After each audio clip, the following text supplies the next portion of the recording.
요한복음 6장 4절부터 10절까지 한 절씩 교독하시겠습니다. 하나님의 말씀입니다. 마침 유대인의 명절인 유월절이 가까운지라 예수께서 눈을 들어 큰 무리가 자기에게로 오는 것을 보시고 빌립에게 이르시되 우리가 어디서 떡을 사서 이 사람들을 먹이겠느냐 하시니, 이렇게 말씀하시면 친히 어떻게 하실지를 아시고 빌립을 시험하고자 하심이라. 빌립이 대답하되 각 사람으로 조금씩 받게 할지라도 200데나리온의 떡이 부족합니다. 제자 중 하나 곧 시몬 베드로의 형제 안드레가 예수께 여짜오되 여기 하나이가 있어 보리떡 5개와 물고기 2마리를 가지고 있나이다. 그러나 그것이 이 많은 사람에게 얼마나 되겠사옵나이까. 네, 다 같이 예수께서 이르시되 이 사람들로 앉게 하라 하시니 그곳에 잔디가 많은지라 사람들이 앉으니 수가 5,000명쯤 되더라. 아멘. 네, 오늘 본문을 좀 더 읽지 않아도 여러분은 잘 아는 본문일 겁니다. 오늘 이 사람들을 어디서 먹이겠느냐 라는 주님의 말씀으로 오늘 말씀을 전하고자 합니다. 6장 그 4절에 보시면 마침 유대인의 명절인 언제입니까? 유월절이 가까웠다라고 말합니다. 오늘 본문의 사건은 바로 앞에 5장의 이 초막절에 이제 베데스다 그 사건에서 이 유월절에 가까운 이 오병이어의 사건, 거의 6개월의 차이가 나죠. 그만큼 이 요한복음은 시간의 순서대로 되어 있지 않습니다. 이때쯤 무슨 일이 있었는가? 바로 세례 요한의 목을 헤롯이 베었습니다. 그리고 예수님께서는 이 유대와 갈릴리에서 계속 사역을 하셨습니다. 마가복음 6장 7절과 12절 14절의 말씀 제가 한번 읽어보겠습니다. 주시고 제자들이 나가서 회개하라 전파하고 많은 귀신을 쫓아내며 많은 병자에게 기름을 발라 고치더라. 이에 예수의 이름이 드러난지라. 헤롯 왕이 듣고 이르되 이는 세례 요한이 죽은 자 가운데서 살아났도다. 그러므로 이런 능력이 그 속에서 일어나느니라 하고, 이 마가복음 6장을 참고하면 바로 이 초막절과 이 유월절 사이에 바로 이 사건이 있었다는 것을 우리가 알 수 있다는 것이죠. 비록 세례 요한은 죽었지만 이 헤롯 왕을 비롯하여 바로 예수라는 이 사람이 세례 요한의 능력을 가지고 있다라고 그의 이름이, 그의 명성이 떨쳐지고 있다는 것이죠. 이 기간에 예수님은 제자들을 장기간의 전도 여행을 보내셨습니다. 그리고 제자들은 이 회개의 복음을 전하며 어떻게 했습니까? 많은 귀신을 쫓아내고 병자를 치유하며 예수의 이름이 더욱 널리 알리게 되어졌던 바로 그 전도 여행을 무사히 마치고 돌아옵니다. 전 저희 청년부 아울리치도 이렇게 무사히 마치고 돌아오기를 기도하고 있습니다. 그러므로 많은 사람들이 예수를 끈질기게 찾습니다. 예수가 누군지 알고 싶어서 계속 그를 쫓습니다. 이런 가운데 있는 사건이 바로 오늘 오병이어의 사건이 이어진다는 것이죠. 성경의 부활 사건을 제외하고 유일하게 사복음서에 다 나온 사건이 하나 있습니다. 뭘까요? 네, 눈치로 아실 겁니다. 바로 이 오병이어 사건입니다. 그만큼 이 공관복음에서도 요한복음에서도 중요하며 바로 공통된 주제를 품고 있음은 분명하다는 것이죠. 오늘 본문을 통해서 우리는 이 제자들과의 담화 가운데 드러나는 예수님의 메시지를 얻고자 합니다. 예수님은 벳세다 동편 한적한 곳, 즉 이 광야 같은 곳으로 제자들을 데려가셨습니다. 역시나 여기에 큰 무리가 따라왔습니다. 유월절이 며칠 안 남은 시기이기 때문에 이 무리들은 마치 우리가 성탄절을 생각하면 또 성탄에 대한 생각, 유월절에 성탄에 대한 준비 이런 상상을 하듯이 이들은 이제 모세 또는 유월절에 어린 양, 광야, 만나 이런 생각들과 함께 당연히 이 부모님들은 자녀들에게 이러한 역사들을 한창 가르치고 있을 때라는 거죠. 여기 이제 이날에 이제 2명의 인물이 등장합니다. 그 첫 번째 제자는 바로 빌립입니다. 오늘 6장 5절에서 7절까지 말씀, 제가 한 절, 여러분 한 절, 마지막 절 같이 읽겠습니다. 예수께서 눈을 들어 큰 무리가 자기에게로 오는 것을 보시고 빌립에게 이르시되 우리가 어디서 떡을 사서 이 사람들을 먹이겠느냐 하시니, 이렇게 말씀하시면 친히 어떻게 하실지 하시고 빌립을 시험하고자. 다 같이 빌립이 대답하되 각 사람으로 조금씩 받게 할지라도 200데나리온의 떡이 부족하리이다. 아멘. 예수님께서 빌립을 딱 지정해서 따로 물으십니다. 그 목적이 뭐라고 합니까? 바로 빌립을 시험하고자 라고 성경은 밝히고 있습니다. 예수님께서 우리가 어디서 먹을 것을 살 수 있을까라고 묻습니다. 하지만 빌립은 어디가 아니라 얼마가 필요하다라고 답을 합니다. 여기서 중요한 사고방식이 하나 나오죠. 예수님께서는 이미 이 남자 5천 명, 대략 1, 2만 명이라고 우리는 추산합니다. 이 무리를 먹일 돈에 대한 걱정의 단계가 아니시라는 겁니다. 도리어 그들을 먹일 만큼의 음식을 살 규모의 시장이 있을까라는 질문, 먹일 수 있을까라는 질문으로 넘어가고 있다는 것이죠. 이 벳세다 동쪽 한적한 곳에서 1, 2만 명의 사람의 음식을 구한다는 것, 여간 큰일이 아닙니다. 이 성경의 다른 본문에 보시면 50명씩 나눠서 앉혔다고 하는데, 만약 5천 명을 50명씩만 앉혀도 100무리가 됩니다. 그죠? 계산이 맞죠? 근데 그보다 더 하겠죠. 이런 엄청난 인파를 예수님이 지금 먹이시겠다 하시는 거죠. 예수님께서 우리가 어디서 먹이겠느냐라는 것은 어디서 떡을 구하겠느냐라는 할 수 없는 일에 대한 의지의 문제를 제시하고 있다는 것이죠.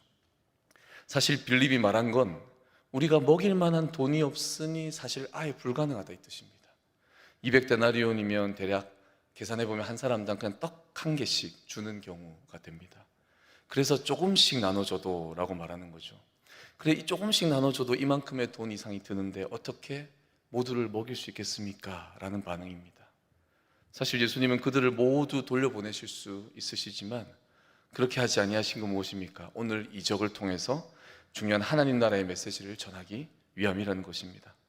그러나 빌립은 어떻게 하고 있습니까? 여전히 이 사람들의 수중에, 즉 자기 수중에 있는 것만, 그 상황에만 집중을 하고 있다는 것입니다. 물론 우리가 빌립을 묵상할 수 있습니다. 빌립은 자신이 생각할 수 있는 바로 그 최선의 방법을 말한 것일 수도 있습니다. 그러나 하나님의 은총이 있는 자에게는 내가 얼마를 가졌는가라는 이 상황 수준의 고민에 머무르지 않는다는 것입니다. 하나님께서 어떻게 채우시는가라는 바로 방법 수준의 그 고민에 머물러야 된다는 것이죠.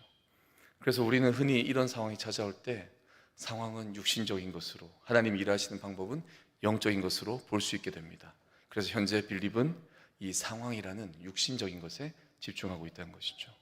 자, 이제 두 번째 장으로 이어집니다. 두 번째 제자가 등장하죠. 바로 안드레입니다. 자, 8절 9절 말씀 우리 다 같이 읽겠습니다. 제자 중 하나 곧 시몬 베드로의 형제 안드레가 예수께 여짜오되 여기 한 아이가 있어 보리떡 5개와 그러나 그것이 이 많은 사람에게 얼마나 되겠사옵나이까. 아멘. 안드레는 예수님께서 따로 묻지 않으셨지만 이 빌립과의 대화가 있을 때 군중 속에서 한 아이를 찾아내고 한 개의 도시락을 찾아냅니다. 빌립이 한창 음식의 총 비용을 계산하고 있을 때 안드레는 무엇을 했다는 것입니까? 실질적으로 예수님의 그 말씀을 빌립과 나눈 얘기를 듣고 필요한 것을 바로 찾으러 다니는 그런 제자였다는 것이죠. 재미있는 것은 예수님께서 우리가 어디서 떡을 사서 이 사람을 먹이겠느냐라는 질문에 안드레는 말 그대로 떡을 찾으러 군중 사이를 헤집고 다닌 것입니다. 그는 빌립처럼 생각하는 사람이라기보다는 예수님의 말씀을 곧이곧대로 듣고 무엇 하나라도 건지려고 애쓰는 행동하는 사람이라는 것이죠. 여러분, 저는 오늘 어느 제자가 더 낫다 이런 결론을 내리려는 게 아닙니다. 성경은 모두 단정 짓고 있지 않습니다. 안드레도 그래서 스스로의 한계를 드러내는 대답을 합니다. 9절에서 안드레가 사용하는 이 아이라는 단어와 물고기 이런 단어는 모두 다 어리다, 작다 이런 작다라는 뜻을 가지고 있는 단어입니다. 무슨 말입니까? 보잘것없다라는 뜻이죠. 즉 이 보잘것없는 한 아이가 보잘것없는 물고기 2마리와 그 밀떡보다도 더 싼 보리떡, 가장 싼 보리떡 5개를 가지고 있습니다. 그런데 이것이 이 많은 사람에게 무슨 도움이 되겠습니까? 안드레는 그러나 라고 하며 부정적인 질문을 합니다. 주위를 열심히 찾아봐도 이 도시락 외에는 딱히 없는데 어떻게 이들을 다 먹일 수 있을까요? 한 아이가 도시락을 들고 안드레를 찾아왔을지도 모릅니다. 혹은 안드레가 발견했을지도 모릅니다. 성경이 말하는 것은 단 하나입니다. 예수님께 드릴 수 있는 것 이 작은 것인데 그러나 이것이 무슨 도움이 되긴 하겠습니까? 라고 생각하는 바로 그 제자의 모습이죠. 마태복음 15장 33절에 또 이 말씀이 있습니다. 제자들이 이르되 광야에 있어 우리가 어디서 이런 무리가 배부를 만큼 떡을 얻으리까.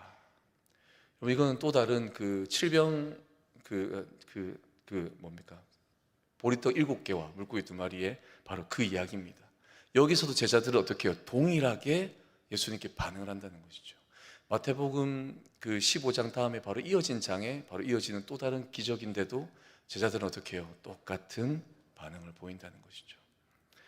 오늘 본문은 신학자들은 다양한 시각에서 해석을 합니다. 기독론, 구원론, 그런 신학적 해석을 할 수 있지만 저는 오늘 이 본문에서 대표적으로 등장하는 이 장면을 담당하는 두 제자만을 여러분께 나누고자 하는 것입니다. 이 두 제자는 같은 고향을 가지고 있습니다. 하지만 서로 다른 성격의 사람으로 우리는 볼 수 있다는 것이죠. 오늘 말씀을 좀 분석해 보자면 빌립은 현실주의자라고 볼 수 있고 또 이론주의자라고 볼 수 있는 모습을 가지고 있습니다. 안드레는 어떤 모습입니까? 행동주의자이거나 이상주의자일 수 있겠죠. 바로 그 모습을 가진 게 안드레라는 거죠. 어떻게 보면 이 성경은 이 다양한 가치관을 가진 두 사람을 극명하고 정확하게 보여줘서 또 우리를 바라보게 한다는 것입니다. 여러분은 어느 부류의 제자에 속하십니까? 빌립입니까? 아니면 안드레입니까? 예수님께서 우리에게 때때로 이렇게 질문을 하신다면 우린 때론 빌립처럼 정확히 분석하고 계산하여 답을 말할 수도 있습니다. 때론 안드레처럼 예수님의 질문에 즉각 몸이 반응하여 어떻게든 답을 찾으려고 이리저리 돌아다니고 있을 수도 있습니다.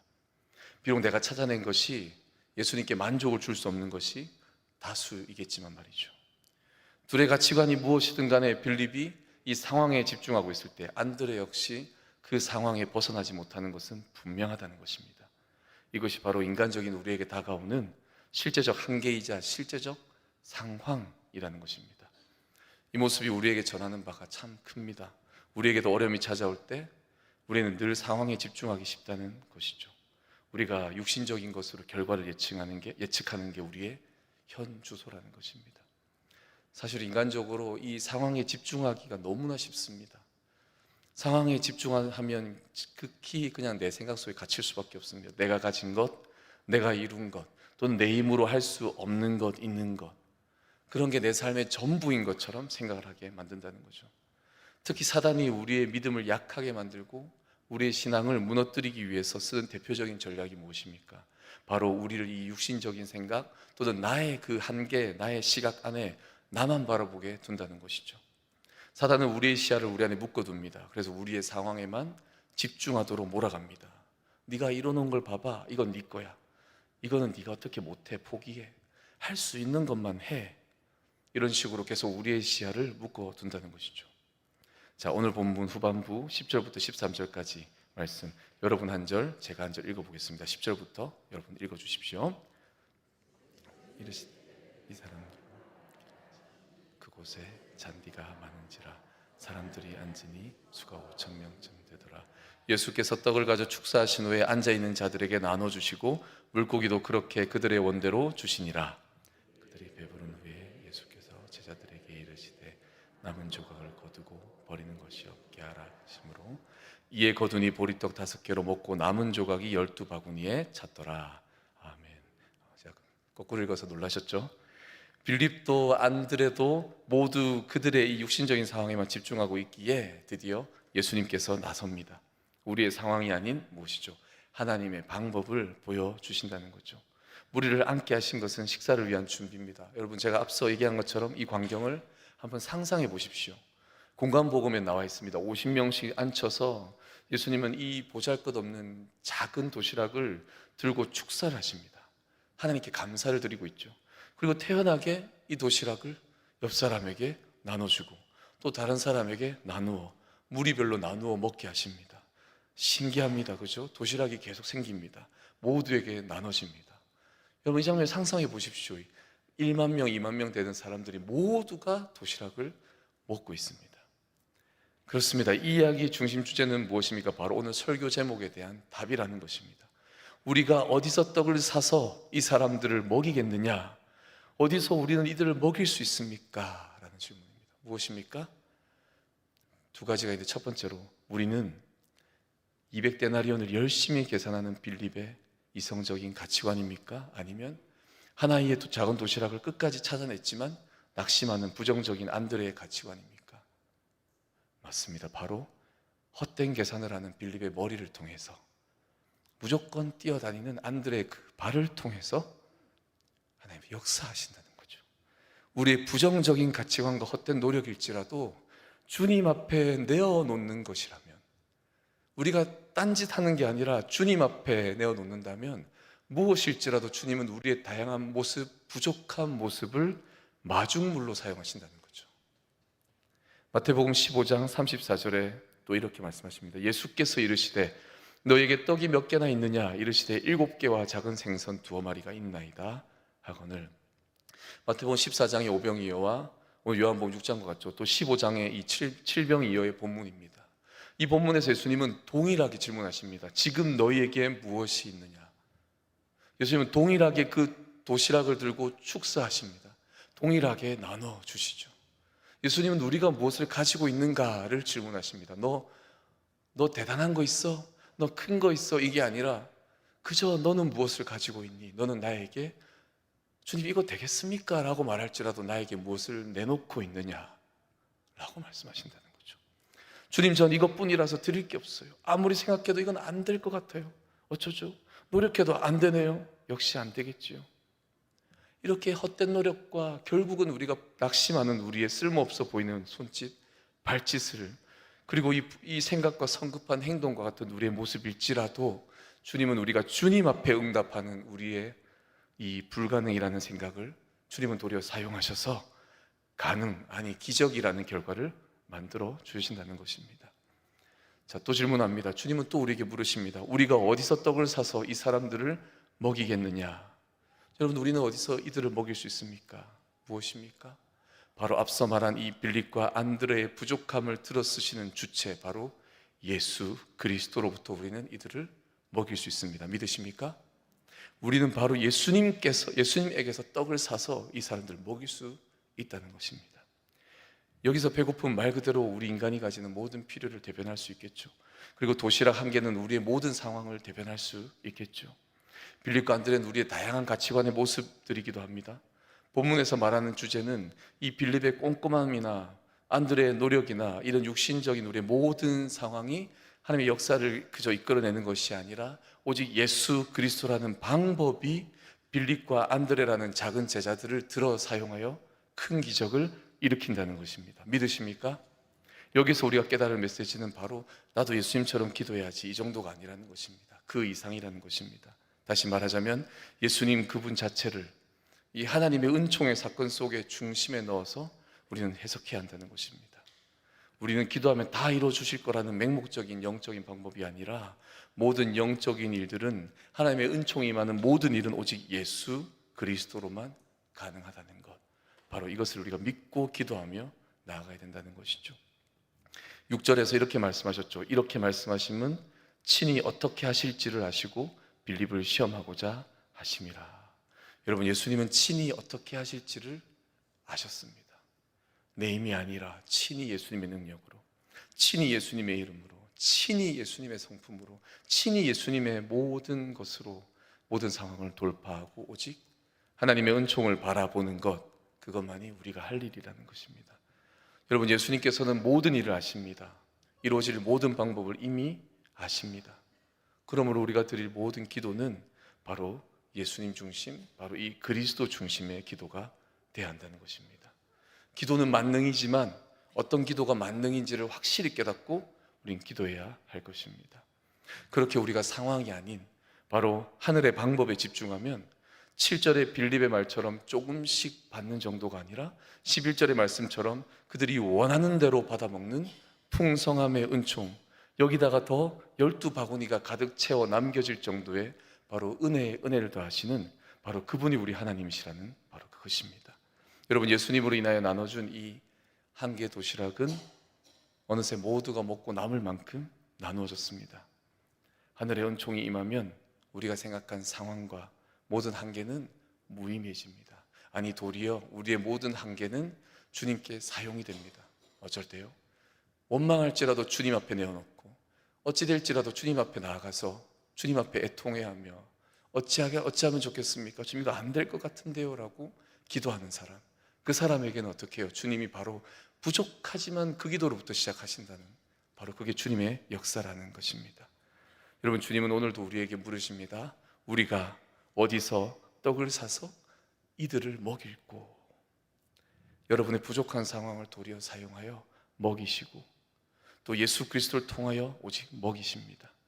그러니 이제 우리는 우리의 상황에 우리의 한계를 결정짓지 마시고 오직 예수 그리스도를 통하여 이 여름에 이 놀라운 시간에 하늘의 역사가 이루어질 것을 기대하며, 그저 주님 앞에 여러분의 다양한 모습, 이왕이면 빌립보다 안드레보다 긍정적이고 주님만을 붙드는 그 모습으로 주님 앞에 내어놓는, 각자의 방식으로 주님 앞에 내어놓는, 그래서 예수 그리스도로 인하여 이루어질 바로 하나님 나라를 꿈꾸며 살아가시는 귀한 심령들 되시기를 소망합니다.